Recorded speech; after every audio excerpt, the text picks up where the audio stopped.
Auspician esta transmisión los Caballeros de la Virgen, rumbo al 100º aniversario de Fátima.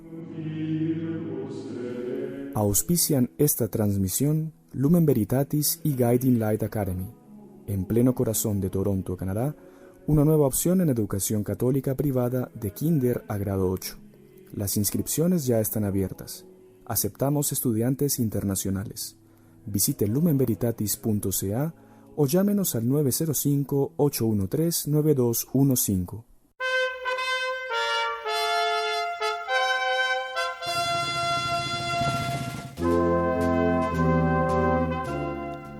En el programa número 14 de Lo Inédito sobre los Evangelios examinamos un tema polémico: ¿cómo evitar la ceguera espiritual? En la sección Preguntas y Respuestas, ¿se puede rezar estando en pecado? ¿Dios oye esas súplicas? Y además, Santa Ana y San Joaquín, ¿sabían que la Santísima Virgen sería la madre del Mesías? Hoy es jueves 30 de marzo de 2017 y este es el episodio número 14 de Lo Inédito sobre los Evangelios.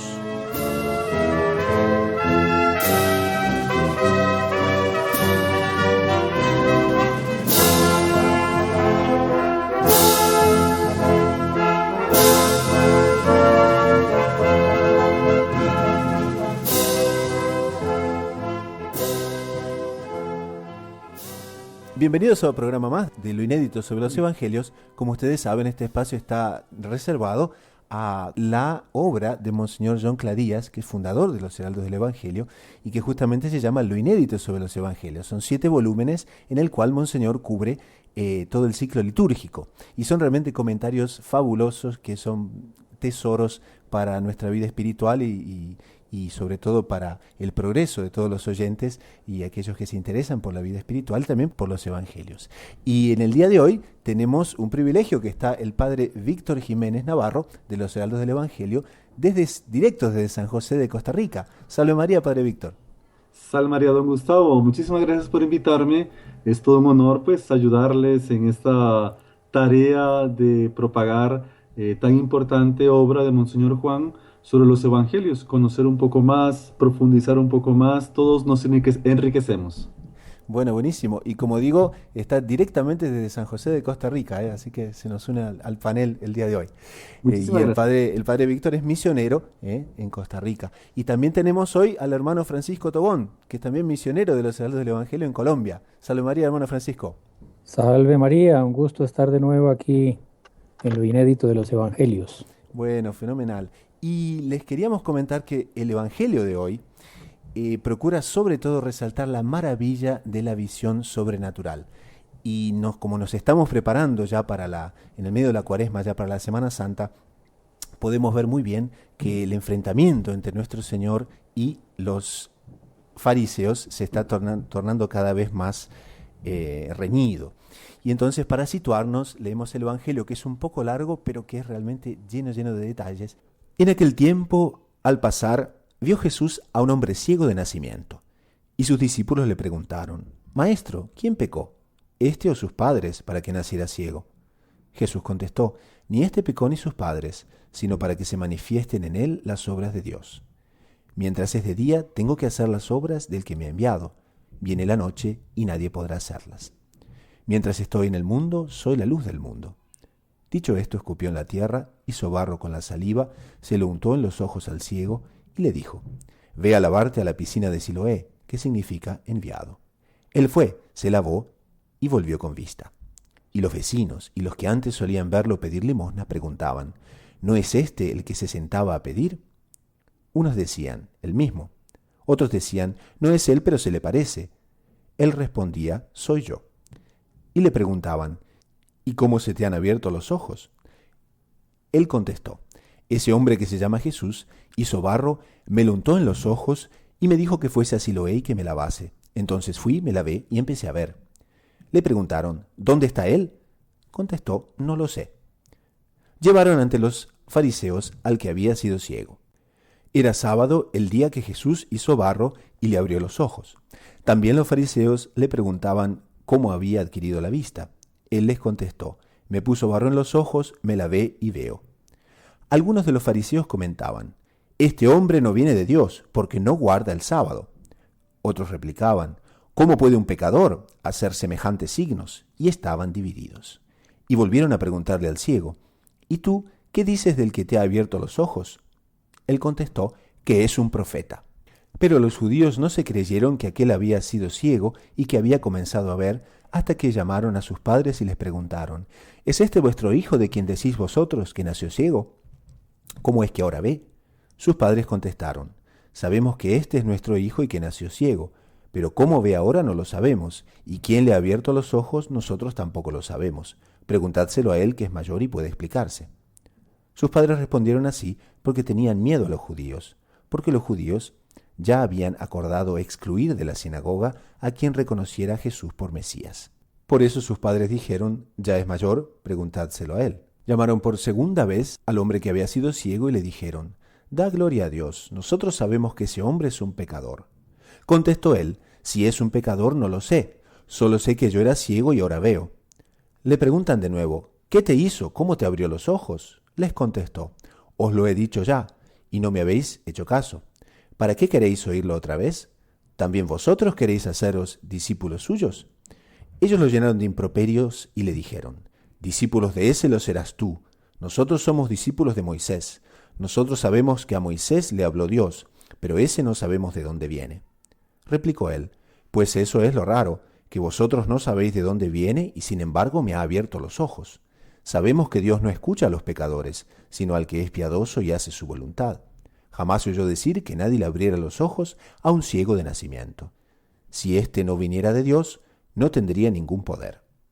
Le replicaron, has nacido completamente empecatado y nos vas a dar lecciones a nosotros.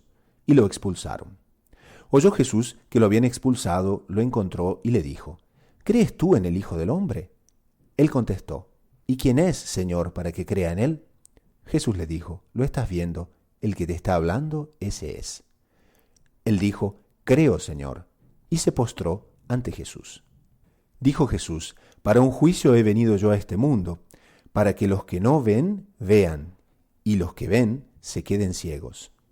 Los fariseos que estaban con él oyeron esto y le preguntaron, ¿también nosotros estamos ciegos? Jesús les contestó, si estuvierais ciegos, no tendríais pecado, pero como decís, vemos, vuestro pecado permanece. Y entonces justamente, para comenzar y zambullirnos directamente en el tema, podemos ver y resaltar la maravilla de la visión sobrenatural y el tremendo enfrentamiento que tiene nuestro Señor con los fariseos. Ahora, para comenzar, y esto, Padre Víctor, quería preguntarle, ¿por qué nuestro Señor utiliza barro? Es interesante ver, Monseñor Juan deja esto bien claro, ver cómo nuestro Señor utiliza varios elementos naturales, como lo hace siempre con los sacramentos. Los sacramentos siempre son un signo sensible que produce la gracia. Nuestro Señor utiliza signos sensibles en los cuales Él es el que opera la gracia y se vale de todas estas cosas naturales para obrar un milagro tan grandioso. El de hacer barro con su saliva, que se vaya a lavar en la piscina de Siloé, son cosas totalmente que a ninguna de estas se le puede atribuir realmente el milagro o una propiedad física que logre hacer este milagro, que logre hacer esta curación. Entonces nuestro Señor quiere sobre todo dejar claro que a pesar de nuestra naturaleza humana, decaída, existe siempre la gracia sobrenatural que es la que Él opera. Por eso utiliza algo tan simple, algo del suelo, algo que normalmente pues cuando lo tocamos tenemos que lavarnos las manos por ser barro, por ser tierra. Nuestro Señor lo utiliza pero para producir algo mucho más grande que es la gracia. Y es interesante también ver cómo el ciego cree inmediatamente, ¿no? Porque alguien que él ni siquiera sabía que era el Mesías, ni siquiera sabía, al punto que después nuestro Señor como que tiene que introducirse, ¿no? Y presentarse. Pero él, en el medio de todo eso, él cree directamente. Sobre todo eso, la gracia opera, está bien, puede operar un milagro en nuestro cuerpo, pero sobre todo ver que le quita la peor ceguera, que es dejar de poder ver sobrenaturalmente. Y todo eso, este evangelio nos va a hablar de eso. Sobre todo no es recuperar la vista terrena, sino que es recuperar la vista de Dios, recuperar la vista sobrenatural de las cosas, quitarnos esa ceguera espiritual que muchas veces todos nosotros vivimos. Y hermano Francisco, ¿usted cómo ve esto? Pues otro aspecto que Monseñor resalta del hecho de él ponerle el barro y bueno, el hecho de poner su saliva es para que quede ese signo sensible, como dice el Padre, de que es nuestro Señor el que lo cura, ¿no? O sea, hay un elemento que es de él, divino, su saliva, y el barro y el agua, porque él podía, como a otros que curó, les podía simplemente decir, recupera la vista y la recupera, pero en este caso él quería ser apostolado con los que estaban circundantes al lado, con esos propios fariseos, y por eso quería dejar la señal clara de que era por la iniciativa de él, o sea, que él era el que lo había curado, porque el barro no tiene poder para curar, el agua no tiene poder para curar, la saliva en sí misma, cualquier saliva no tiene poder para curar, ¿no? Porque si él le manda simplemente vaya laves en la piscina, van a decir, ah, no, es que la piscina tiene un poder curativo, ¿no? O a decir, no, es que el barro tiene no sé qué sustancias químicas que curan, pero por eso él pone su saliva y queda claro que es un milagro operado por él, que no puede ser negado, que es incontestable. Algo muy bonito, perdón, algo muy bonito es ver cómo nuestro Señor Jesucristo lo vio pasar y Él toma la iniciativa hasta en eso, hasta en producir el milagro, llamar al ciego, un ciego de nacimiento. Es para ver cómo nuestro Señor Jesucristo es quien tiene la iniciativa a la hora de llamarnos y a la hora de obrar el milagro. Y aquí Monseñor también cita directo a San Juan Crisóstomo, que unas bellísimas palabras dice, San Juan Crisóstomo dice aquí, advierte cómo el ciego tenía un ánimo dispuesto para obedecer en todo. Su único objetivo era el de obedecer a quien le mandaba. Nada pudo disuadirle, nada constituyó un obstáculo, y ahí Monseñor John Clark continúa, cumplió exactamente lo mandado por el Señor y fue recompensado. ¿Y cuántas veces en nuestra vida no nos es posible ver claramente, pero de repente si obedecemos, ¿no? con aquella apertura que el ciego tenía, ahí es donde encontramos el camino, ¿no es cierto? Exactamente, es sobre todo tener esa disposición a obedecer la gracia, obedecer lo que Dios tiene dispuesto para nosotros. Es tener un estado de espíritu dócil hacia Él, en el cual este hombre, aquí Monseñor Juan también lo coloca, ¿cuántas veces no se había lavado este ciego de nacimiento en la piscina de Siloé y nunca había obtenido la cura? Sin embargo, ahora que nuestro Señor le manda, no duda, no se pregunta, simplemente obedece. Y aquí también entra un punto muy, muy grande, no sé cómo lo ve aquí nuestro distinguido panel, la mala voluntad de los fariseos, porque es una discusión. Para empezar, amenazan a todo el mundo, a los padres, por ejemplo, del ciego, que cualquiera que diga que nuestro Señor Jesucristo es el Mesías, inmediatamente está expulsado de la sinagoga, ¿no? Exactamente, esa lucha se va calentando, por así decir, con los fariseos, que ellos son los mayores ciegos que vemos aquí en este evangelio, que con cada milagro, en lugar de maravillarse, en lugar de aceptar que son señales clarísimas de que él era el Mesías, lo que hacen es cada vez cerrar sus ojos, no querer ver, perseguir a nuestro Señor, hasta llegar al punto de entregárselo a Pilatos. Y ese es un contraste tremendo, porque ellos que tienen esa ceguera espiritual, porque, en fin, habían tomado un camino de pecado enteramente opuesto al de nuestro Señor, al de la santidad, de la virtud, y por eso lo odiaban y lo querían destruir. Y este hombre que no solamente recupera la ceguera material, sino la ceguera espiritual, porque reconoce a nuestro Señor como Dios, o sea, la gracia opera en él y él ve la divinidad de nuestro Señor Jesucristo y la reconoce, que es un profeta, ¿no? Y después va a profesar que cree que Él es el Hijo de Dios, que le muestre quién es para creer en Él, y nuestro Señor se le revela y tal, y Él cree, o sea, Él recuperó la vista espiritual y ya tuvo esa visión sobrenatural de nuestro Señor como Dios. En cambio, los fariseos ven la evidencia del milagro. Nuestro Señor Jesucristo, con toda seguridad, como Dios también, la gracia de nuestro Señor estaba tratando de ablandar esos corazones, de romper, de limpiar también esa ceguera espiritual de esos fariseos, pero ellos se cierran a la gracia y quedan peores que antes por rechazar esa gracia y son de una mala fe militante, ¿no? Entonces, viendo un milagro, no lo reconocen, sino que buscan a ver, pero es que yo estaba blasfemando, hizo la curación un día sábado, en fin, buscando cualquier pretexto para destruir a nuestro Señor en vez de reconocer la divinidad de Él, porque eso les reconocer la divinidad les acarrearía a ellos reconocer que llevan una vida errónea, tendrían que cambiar de vida, de hábitos, tenían que desprenderse de mil cosas y no están dispuestos a eso, ¿no? Se fijan en el mal y son militantes para destruirlo. Entonces, ahora bonito también la astucia del ciego, ¿no? Porque lo amenazan con esa expulsión de la sinagoga, que eso tenía consecuencias hasta materiales, hasta los bienes podía perder, ¿no?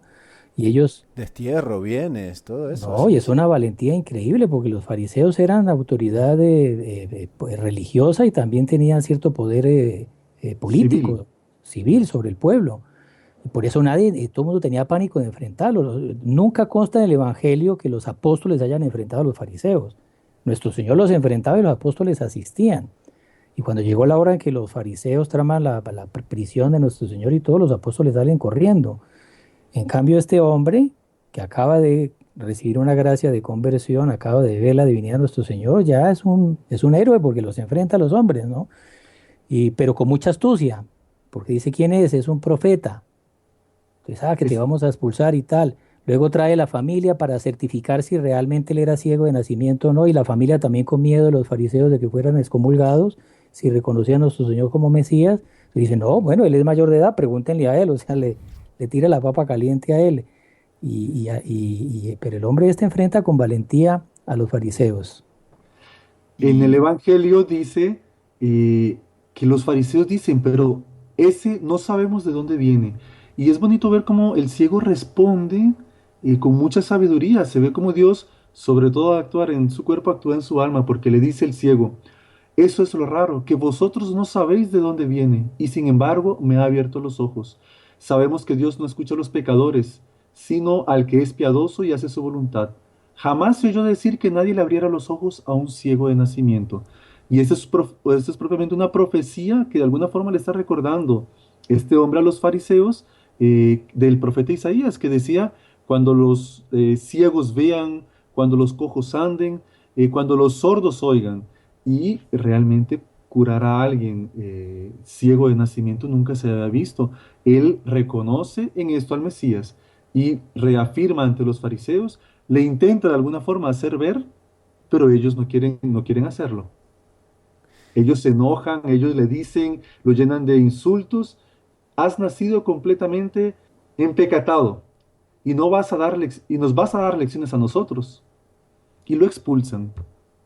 Hay otro puntito interesante al comienzo de este trecho del Evangelio, que es cuando le preguntan a nuestro Señor a causa de que este hombre es ciego, si fue por un pecado de él o por un pecado de sus ancestros, que era una concepción frecuente no solo en el pueblo judío, sino en los pueblos paganos, que toda enfermedad era a causa de un pecado. Y de hecho nuestro Señor hasta cierto punto lo reconoce. Hay otro evangelio donde él cura a un enfermo y le dice, vete y no peques más, no sea que te pase algo peor. O sea, en ese otro caso, nuestro Señor mismo dice expresamente que esa enfermedad, o por lo menos lo sugiere, que esa enfermedad es a causa de un pecado, porque si vuelve a caer en el pecado tendría una enfermedad peor, ¿no? Pero aquí nuestro Señor dice no. Nuestro Señor contesta, ni este pecó ni sus padres, sino que es para que se manifiesten en él las obras de Dios. O sea, Dios ya lo tenía planeado desde toda la eternidad, darle esta lección a los fariseos, darle esta lección, convertir de esa manera esta alma y dejarnos esa lección para toda la historia constando ahí en el Evangelio, ¿no? Entonces es bonito eso porque no es siempre que toda enfermedad sea a causa de un pecado, pero hay casos en los cuales las enfermedades, los pecados, perdón, producen enfermedades físicas en las personas, ¿no? interesante. Evidentemente que la peor enfermedad es la del alma y alguien por muy saludable que sea, si está hundido en el pecado, pues su alma está enferma y eso es peor que tener una enfermedad física, ¿no? Pero interesante es esa correlación que con cierta frecuencia los males físicos de salud pueden ser consecuencias de una vida moralmente desarreglada, ¿no? Exacto. Pero aquí nuestro Señor deja bien claro que esta ceguera fue permitida desde toda la eternidad para dar ocasión a una manifestación del poder de Dios sobre la naturaleza. Dejarnos a nosotros, incluso 2000 años después, ver claro cómo hay cosas que a veces nosotros tenemos que, de alguna forma, ver con esa luz divina lo que sucede en nuestros corazones, lo que sucede en nosotros, para realmente ver una mano providencial de Dios que a veces nos cuesta tanto. Ya que estamos en este tema, porque claro, ¿no? Los fariseos nosotros siempre los tomamos y nos son dados como un ejemplo así de actitudes horrorosas y de rechazo, pero cada uno de nosotros muchas veces puede decir que, ¿no? A veces uno tiene un fariseo, ¿no? En germen también cargando en nuestra persona. ¿Cuál sería el remedio, Padre Víctor, para evitar la obstinación en el pecado? El remedio muchas veces está en nuestra docilidad hacia la voluntad de Dios. Este hombre perfectamente pudo haberse después rebelado contra Dios por haberle permitido tantos años estar ciego o por simplemente no haber logrado él la sanación, la curación en el momento que él desea, sino que cuando Dios quiere. Y entonces esa docilidad en nuestras almas, en nuestros corazones, es la que realmente nos va a ayudar a cumplir la voluntad de Dios. Estos fariseos, ellos cierran sus ojos, tienen la oportunidad de ver grandes obras, grandes milagros, y ellos no son dóciles a la gracia, ellos no son esclavos de la gracia, ellos no son esclavos de Dios, a pesar de que se diga que cumplen, que hagan los mandatos según Moisés, pero en realidad vemos cómo son duros, es un orgullo que muchas veces en nuestras almas nos oscurece, oscurece la vista, sobre todo de las cosas sobrenaturales, la vista de nuestra alma hacia Dios, hacia la voluntad de Él. Y es algo muy peligroso porque a veces nosotros podemos tener toda la voluntad, pero si no tenemos una humildad para ver esas cosas, nos quedamos cada vez ciegos y no nos damos cuenta hasta que realmente una gracia especial toca nuestras almas. Por eso siempre es necesario pedir de alguna forma esa docilidad en nuestros corazones, en nuestras vidas y la perseverancia para que en el momento de que cuando el pecado nos oscurezca la vista, nos deje realmente volver, pedir perdón, volvernos hacia Dios. Me parece, hermano Gustavo, que eso que el Padre está diciendo es una de las enseñanzas, digamos, más lindas y más provechosas para nuestra vida espiritual. Y es eso, aceptar ciertas cosas que pueden ser dolorosas en la vida, en este caso la enfermedad del ciego, aceptarlas con humildad, aunque no entendamos por qué Dios, a pesar de que ese ciego sabía que no era por un pecado, porque queda claro, si Dios permite algún aparente mal en nuestra vida, algún sufrimiento, alguna contrariedad, esperar que con el tiempo entenderemos que Dios con eso tenía un plan que era para nuestro bien, para un bien mayor, ¿no? Eso me parece que es un punto muy provechoso. Exacto, muchas veces sucede que cuando muere una persona cercana, quedamos enojados con Dios y no nos damos cuenta que incluso hasta la muerte es una consecuencia del pecado de Adán y Eva. Dios no quería la muerte para ninguno de nosotros, sin embargo son consecuencias que a veces tenemos que sufrir, el hecho de una enfermedad, el hecho de mil cosas que podemos nosotros pasar en esta vida, sufrimientos morales que sabemos que son a veces mucho más difíciles que llevar que un sufrimiento físico. Tenemos nosotros que ver realmente con los ojos del alma, ver hacia Dios, ver esa luz divina, como dice nuestro Señor, yo soy la luz del mundo. Entonces ver esa luz divina que realmente de esos males Dios puede sacar cosas provechosísimas para nosotros mismos y para los que nos rodean, para las personas que están más cerca nuestro. Solamente tener esa visión, ese deseo de ver cómo Dios nos ilumina en nuestras vidas, esa docilidad y pedir siempre esa humildad para lograrlo. Y me parece uno de los puntos, digamos, más sublimes, más lindos de este trecho del Evangelio es esta parte final, que es el momento en que va el ciego, profesa la divinidad de nuestro Señor. Que nuestro Señor le pregunta, ¿crees tú en el Hijo del Hombre? Él contestó, ¿y quién es, Señor, para creer en Él? Jesús le dijo, lo estás viendo, el que te habla, ese es. O sea, nuestro Señor se le reveló a este hombre antes que a los apóstoles, la profesión de Pedro iba a ser después. Ya creo que es un poco antes de esto el episodio de la samaritana también, que nuestro Señor se le revela como el Mesías a la samaritana, que no era judía, y ahora se le revela a este ciego, y él responde, creo Señor, y se postró ante él, o sea, adoró a nuestro Señor y reconoció su divinidad, porque recibió una luz interior que le quitó la ceguera espiritual por la cual él vio la divinidad de nuestro Señor Jesucristo, que los apóstoles que vivían con nuestro Señor todavía no la habían visto. La Qué maravilla. profesaría después de San Pablo. Y aquí es cuando Monseñor comenta, esa luz es justamente la gracia, que la gracia fundamental, que fue la que este hombre recibió, es la gracia de la fe, nos permite ya vislumbrar a Dios en esta tierra. Los ojos carnales, humanos, nuestros, no pueden ver a Dios, no tienen la capacidad de ver a Dios, pero Dios nos presta sus ojos para poderlo ver a Él. Por eso dice el Salmo, con tu luz veremos la luz. Y esa fue la luz que este hombre recibió, la luz de la fe, que ya es una semilla de la gloria, de la visión beatífica, que se llegará a una plenitud en el cielo. Pero ya aquí en la tierra, a través de la fe, nosotros vemos a Dios, dice San Pablo, entre velos o como un espejo, como en un espejo. Y esa fue la visión que tuvo este hombre, y por eso profesó la divinidad de nuestro Señor. Y es esa gracia extraordinaria que tenemos que pedir nosotros, en la cual tenemos que crecer en la fe, porque es aquello que nos prepara para nuestro fin último, que es ver a Dios cara a cara, ya directamente por toda la eternidad, que en la cual esa luz de la fe ya se convertirá en gloria y será una luz plena por la cual ya lo veremos cara a cara. Y estas son meditaciones muy buenas, sobre todo para comprender bien el simbolismo del cirio pascual, que siempre vemos en el altar, que siempre está en este momento de Cuaresma, pero que es tan importante, ¿no? Que centremos nuestros ojos en estos puntos que ustedes... Monseñor Juan cita un pasaje de la segunda carta a los Corintios y que Monseñor dice, lo cita aquí, lo que se ve es transitorio, dice San Pablo, lo que no se ve es eterno. Y por eso la importancia de ver principalmente esa gracia divina. Es el mayor premio que nosotros tendremos en el cielo, ver a Dios cara a cara, verlo con nuestra alma, verlo realmente es el mayor premio que todos nosotros podemos anhelar aquí en la tierra. El cielo va a consistir en eso, en ver a Dios. Por eso la importancia de la luz, de todo lo que principalmente curar nuestra ceguera espiritual mucho más que la ceguera corporal. Y es lo que nuestro Señor dice aquí en este trecho también, que nuestro Señor dice, para un juicio he venido yo a este mundo, para que los que no ven, vean, y los que ven se queden ciegos.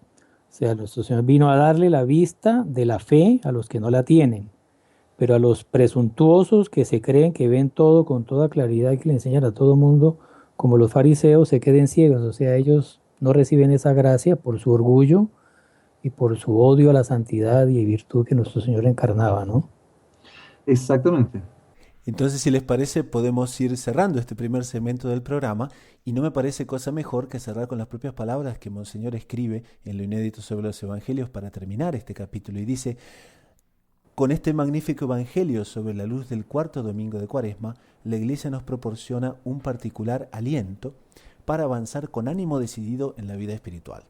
A veces flaqueamos, nos dejamos arrastrar por nuestras malas inclinaciones y sentimos peligrar nuestra perseverancia en la senda de la santificación. En tales momentos, recordemos la curación del ciego de nacimiento y pensemos que si Dios permitió que cayésemos en una debilidad, igualmente está atento para intervenir en cualquier momento y restaurar en nosotros la vida divina. Con las oraciones y mediación materna de María, nos encontraremos purificados para contemplar la luz del cirio pascual, símbolo también de esa luz que nos fue dada con la redención de Cristo y que nos viene a través de los sacramentos. ¿Y qué papel de Nuestra Señora en todo esto? Siempre, ¿no? ella, San Luis María Griñón de Montfort dice que es el camino más fácil de llegar a nuestro Señor. Obviamente, si nosotros vemos un vitral, vemos a través de un vidrio la luz del sol. A esa vez es el papel que hace la Virgen para que todos nosotros podamos también alcanzar esa luz divina. Y también el título que también San Luis María comenta en el tratado, que la Virgen es la estrella de la mañana, porque es ese lucero que brilla en la noche, anunciando que está próximo el nuevo amanecer del sol de justicia que es nuestro Señor. Ya el hecho de la Virgen haber venido a la tierra ya anunciaba la venida del Mesías, que venía a traer esa luz al mundo, era el sol que venía a vencer las tinieblas.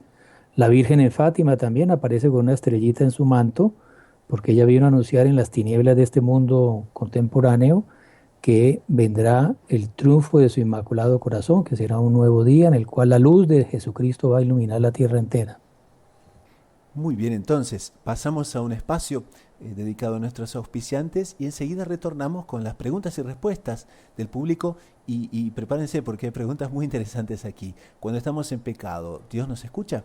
Y al mismo tiempo preguntan si Santa Ana sabía que Nuestra Señora iba a ser la Madre de Jesús. Bueno, enseguidita volvemos con respuestas a todas esas preguntas.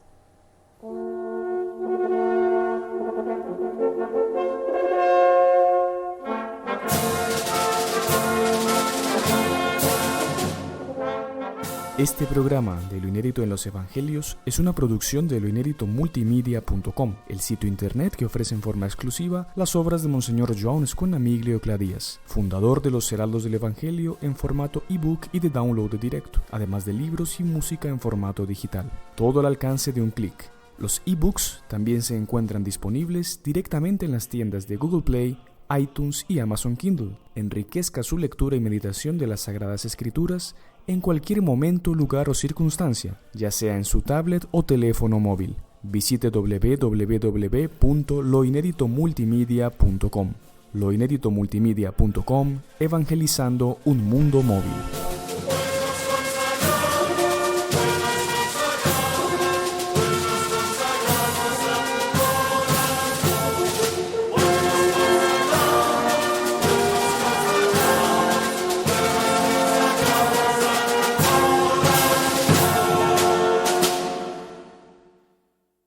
Entonces ahora pasamos a nuestro segundo segmento de preguntas de los oyentes y respuestas. Y la primera pregunta de Karina de North York, que nos comenta que según Santa Teresa de Ávila, las obras de quien está en pecado no pueden ser agradables a Dios y no le llegan. Y pregunta si rezamos estando en pecado, ¿esa súplica le llega a Dios? Es importante pues saber que nuestra oración nunca deja de llegar hacia Dios, de cumplir realmente su objetivo. Si bien que nosotros tenemos que hacer un examen de conciencia, porque de parte nuestra hacemos todo lo posible realmente para que Dios nos escuche, esto es cumplir los mandamientos, confesarnos, acudir a los sacramentos. Nosotros tenemos que ver que nuestra principal intención a la hora de formular una oración hacia Dios es alcanzar el cielo. Y alcanzando el cielo, aquí en la tierra nosotros, se trata de cumplir los mandamientos, de ayudarnos con los sacramentos y con la oración. Entonces, si nosotros estamos en pecado, pues tenemos que principalmente ver primero qué es lo que tenemos que hacer nosotros para lograr restaurar nuestra amistad con Dios, restaurar la gracia santificante en nuestra alma, restaurar todo aquello que realmente nos pueda estar alejando de Dios. Si nosotros rezamos y no tenemos todavía esa gracia santificante, esa gracia de Dios, entonces quiere decir que Dios nos va a ayudar principalmente, primero, a restaurar nuestra gracia santificante, a restaurar la amistad con Él, a restaurar todas las gracias que nosotros fuimos llamados a recibir después del bautismo. Entonces, una oración nunca va a dejar de ser escuchada. Tenemos que pedir a Dios todo lo que sea necesario para nosotros, pero principalmente las oraciones tienen que estar dirigidas hacia nuestra salvación. Pedir eso entonces. Si nos hace falta algo para que nosotros podamos convertirnos, para que nosotros podamos tomar el camino de la oración, principalmente que Dios nos dé la gracia de ver nuestros pecados, arrepentirnos y confesarnos. En esta cuaresma, siempre nosotros, en toda cuaresma, vamos a tener la oportunidad de hacer un examen de conciencia mucho mayor, más detenido, para pedir perdón por nuestras faltas. Así Dios, obviamente, nosotros vamos a conseguir un mayor fruto de parte de Dios para poder que Él nos escuche en nuestras oraciones, para que Él principalmente nos ayude aquí en la tierra para alcanzar el cielo. Un puntito que de pronto me parece que puede ser esclarecedor para entender esta materia, porque claro, la señora Karina, ella cita a Santa Teresa de Ávila, que dice que las obras de quienes están en pecado no pueden ser agradables a Dios. Y entonces, por lo tanto, la oración de quien está en pecado tampoco sería lo que ella pregunta, pero entonces es interesante que es verdad, esta afirmación de Santa Teresa es verdad, porque quien está en pecado, por así decir, él ha expulsado de su alma a Dios nuestro Señor. Esa persona se ha enemistado con Dios, ¿no? Por eso se dice Exactamente. que no está en estado de gracia. ¿Y qué pasa? Que cuando la persona no está en estado de gracia, la gracia de la caridad, del amor a Dios, que es lo que le da valor a las buenas obras que hacemos, es lo que llaman los teólogos la pureza de corazón, la rectitud de intención, no es fruto de un esfuerzo de la voluntad de yo hacer algo puramente movido por el deseo de glorificar a Dios, sino por vanagloriarme o un interés económico, lo que sea. Eso es solamente fruto de la gracia. O sea, yo puedo practicar el bien con pureza de corazón, con la intención de glorificar a Dios. Eso es fruto de la gracia. Si la gracia la expulsé de mi alma, las obras mías van a perder su mérito, no van a Son valer los nada. méritos, exactamente. Son los No, méritos que nosotros obtenemos de Dios por nuestras buenas obras, que para eso es necesario estar en gracia. exacto. Entonces, eso es verdad, por eso Santa Teresa afirma eso. Ahora, de ahí no se puede concluir que las oraciones no le sean agradables a Dios de quien no está en pecado, porque la oración Qué siempre tendrá valor interesante. delante de Dios. Quizá no tenga el mérito de la oración que está en estado de gracia, para glorificar más a Dios, pero el objetivo de la oración es ser atendida por Dios. Dios atiende cualquier oración. Por eso, la, la condición que nuestro Señor pone para la oración, ¿cuál es? Él dice, pedid y se os dará.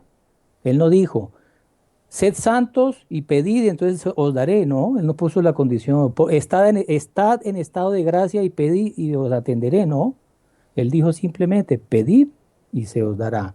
Y todo lo que pidáis a mi Padre en mi nombre, les será concedido. O sea, nuestro Señor no pone ninguna intención para la oración ser atendida. Él está dispuesto a atender cualquier oración.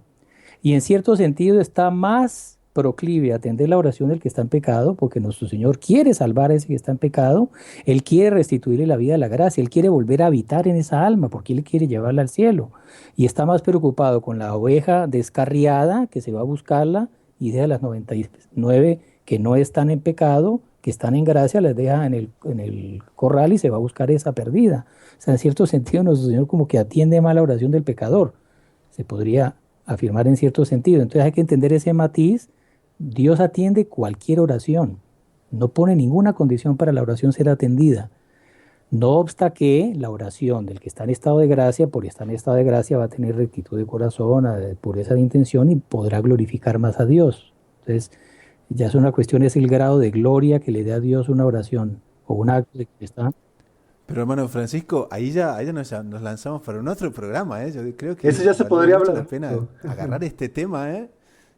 Y sí, hacemos un programa exclusivamente sobre eso, porque es tan importante ahora en la cuaresma tener esto Claro. bien pendiente, ¿eh? Y Marta de Brampton nos pregunta, bueno, Santa Ana es la madre de la Santísima Virgen y abuela de nuestro Señor Jesucristo. Pues bien, Santa Ana, ¿sabía que su hija sería en un futuro la madre de nuestro Señor? Bueno, realmente en las Sagradas Escrituras, en la revelación oficial, no, no consta ningún detalle en este sentido. Si Ana sabía que la Virgen sería, hay algunas revelaciones particulares aprobadas por la Iglesia que son de buena fe, pero no obligatorio creerlos, como la Beata Ana Catalina de Emeri, que está Sor María Jesús de Ágreda, que también sus revelaciones han sido recomendadas por teólogos y son confiables, digamos. No recuerdo yo francamente, las he leído, no recuerdo sobre este punto si ellas dicen algo y lo dejan claro.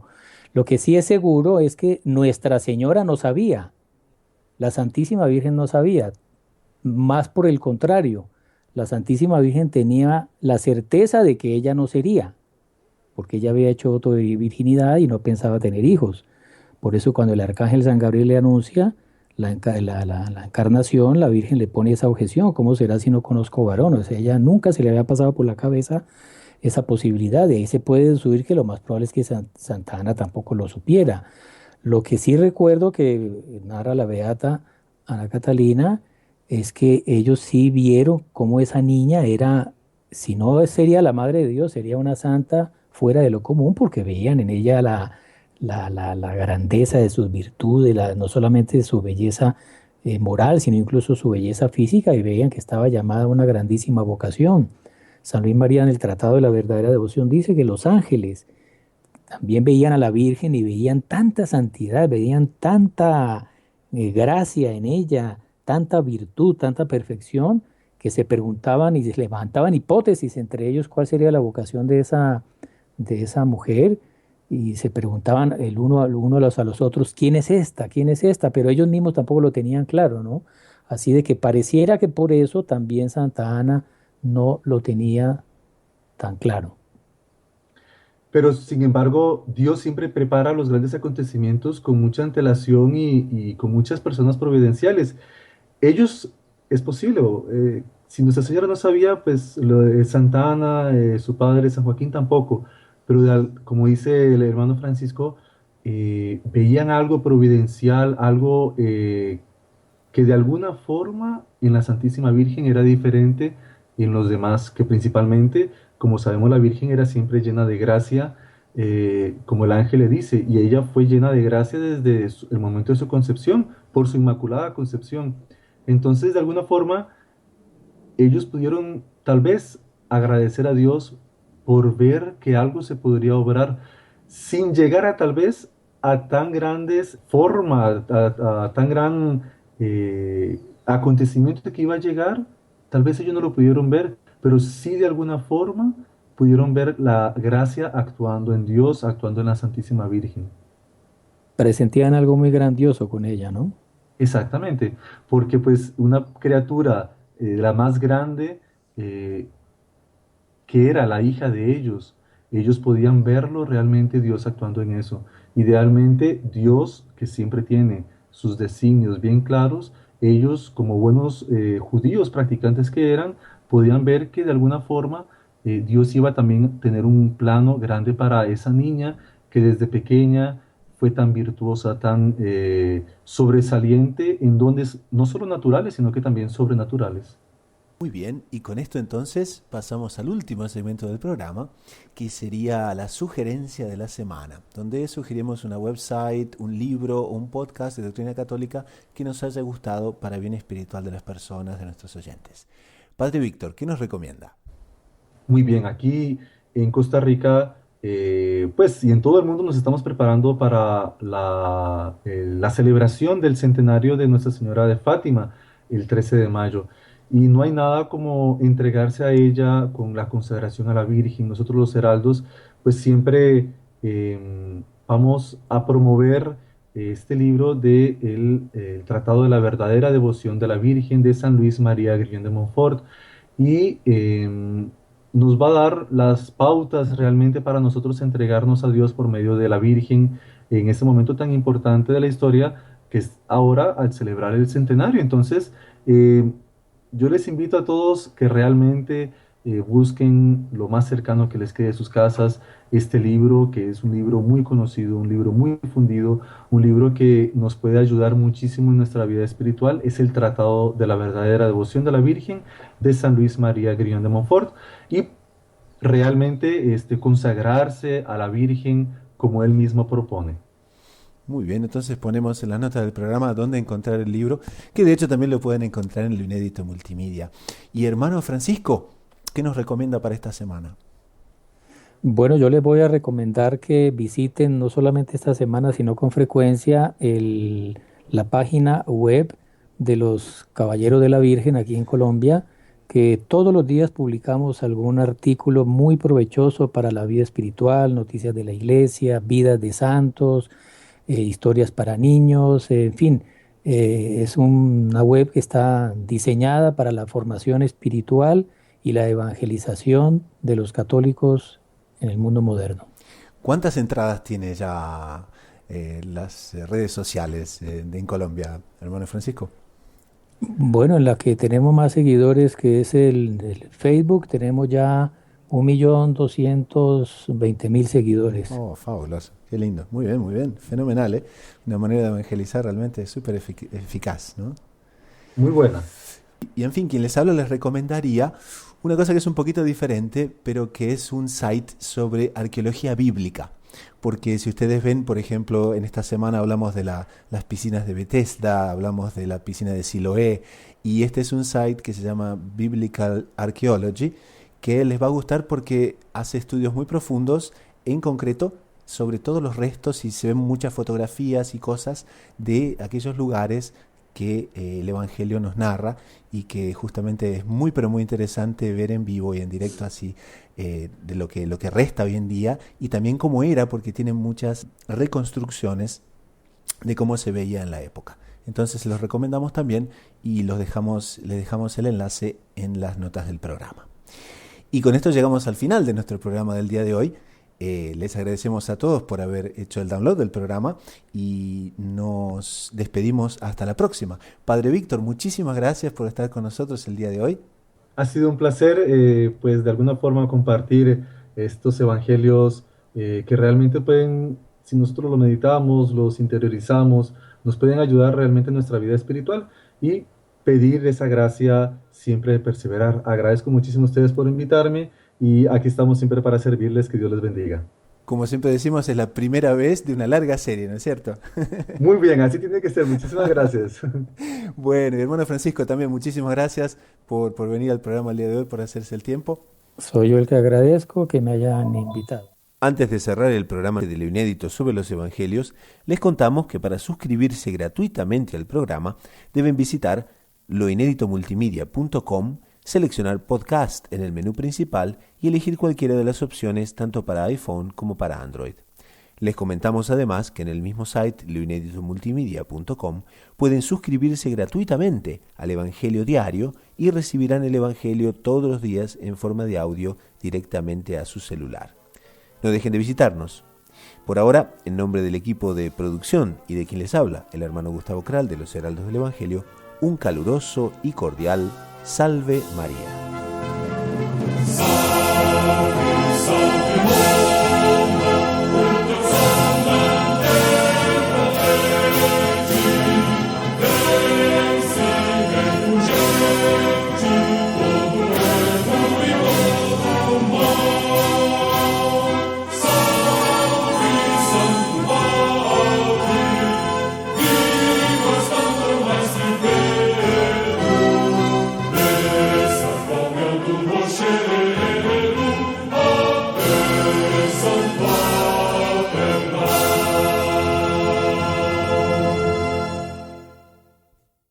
Lo inédito en los Evangelios es una realización del equipo de loinéditomultimedia.com. En el sonido, Brett Sequera.